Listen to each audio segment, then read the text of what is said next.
Doug's been he's a neighbor, a few cities away. Right. We've been friends for, I don't know, what, 3-4 years now? Yeah, 3 or 4 years, something like that. Yeah. And he master copywriter. Anytime I consider myself like, an ads copywriter, things like that. But every time I have a cry for help, I always reach out to Doug, like, hey, what's wrong? And so I've tried, but I really struggle in like the classic copywriting markets of like alternative health and finance. Like, that's not true. my area. Oh, yeah. Know? But these creative niches, teaching grandmas how to paint. Yeah. And we had a mutual client, Joe Sikora, an online piano teacher. Oh, yeah. I remember it was funny because he and I are both big Ben Settle guys. He's another total Ben Settle-ite. Yep. And we're both on his list. And Ben had this funny thing where he lets you run a classified ad to his list. Huh. And he's done it every year since. But I was in the very first year. You probably heard of this copywriter, Daniel Throssell. Have you ever heard of him? I have, Big actually. shot. Yeah. He got launched because of this classified ad on Ben's list. That's we amazing. actually bought the first 2 tickets to like run a classified ad on Ben's list. That's nuts. And mine, I got a little bit of interest. He got like, whoa, crazy amount of interest. And he's built this. I mean, I'm nowhere close to Daniel Throssell, but I met him a little bit online and stuff. Sure. But that classified, Joe saw it.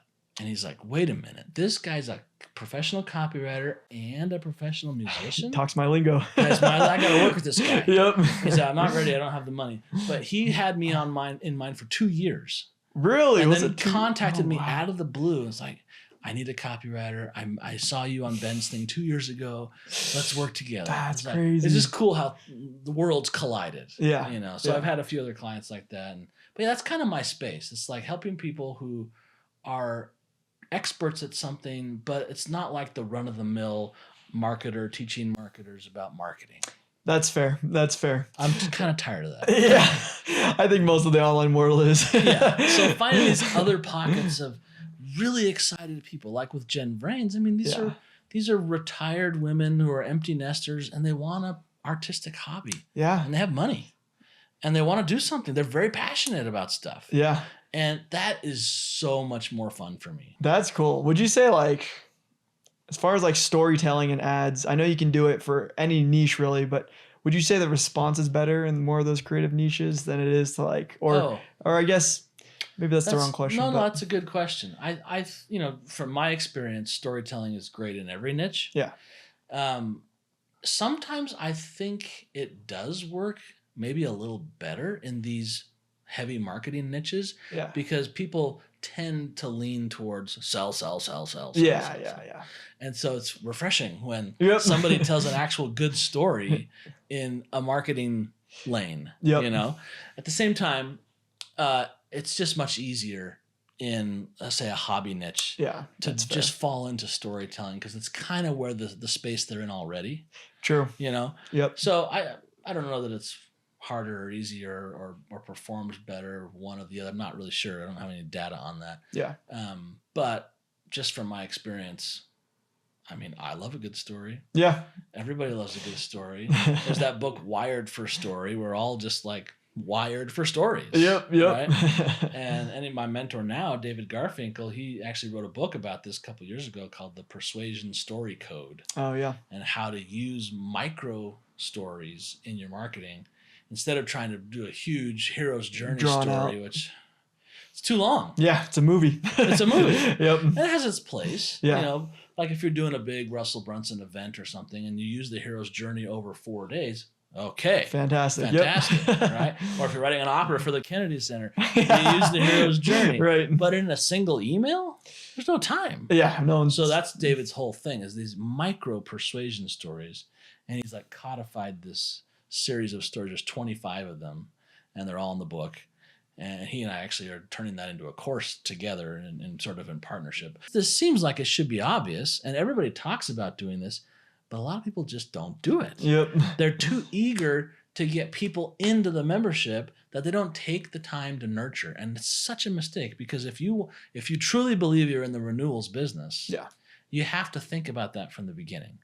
And you have to plant the seeds of longevity from the beginning. And so does that mean you're talking about as far as like action items for that is like create lead magnets, Lead magnets, free content, sometimes free content on YouTube. Gotcha. Mine was a blog. I first started a blog several years ago, and I was busy working for Ray Edwards, and I didn't really have time to build a YouTube channel or anything. So I was like, I'll put out a daily blog post. Yeah. I'll pick a hymn every day, and at that time it was like we didn't know which hymns were going to get cut out of the old hymn book. So you're like getting... So mine was, who's on the chopping block? Yep. This hymn sucks. For these 10 reasons, I predict it's going to be gone. And some people get so mad at me. So mad. But that's my favorite hymn. That's why I joined your church. So that grew me a list. But it got people like, okay, I have this woman. Her name is Margie. She's been on my list since I started that blog, which was like 2018. Nice. And 5 years or so. Two years ago, she purchased for the first time. Wow. She's been on my list since 2018. We're in 2025. Yeah. So what is that? It's like 5 years or something. Live math is not good. Yeah, 5 years. Yeah. 4 or 5 years. She's on my list. She told me, I read every one of your emails. I don't think I've missed a single one. And this is really big. She says, I've learned to trust you. Huh. Now, that's going to be different for everybody. Yeah. Some people are going to trust really quick and sometimes to their cost, right? Sure. They're a little gullible, yep. Right? Some people, they just take more persuading, and some people are too afraid. They don't believe they can do it yet. Yeah. Makes total sense. So going on more of the mistakes of like, what would you say, like, and maybe I know you have 23, but what would you say like the next biggest mistake goes as far as these membership offer owners? It is kind of hard to rank them. But a biggie is a weak sales letter. The sales letter, sales letters are there for lots of different reasons in lots of different businesses. Yeah. But when it comes to a membership, this is like the portal to look through for what identity I could have in the future. Right. That the window is the sales letter. Yep. You have to cast this vision that we've nurtured them to a point where there's enough belief that they've tried some things. They've made some micro commitments. Now, maybe they've even made a semi-big commitment, like my lady's joining a workshop. Sure. But that's a one-time thing. Yeah. This is a much bigger commitment because it's long-term. Yeah. So the sales letter, probably 90%, maybe more of membership sales letters that I see, they pretty much just like, here's what you get every month. Yeah. Okay.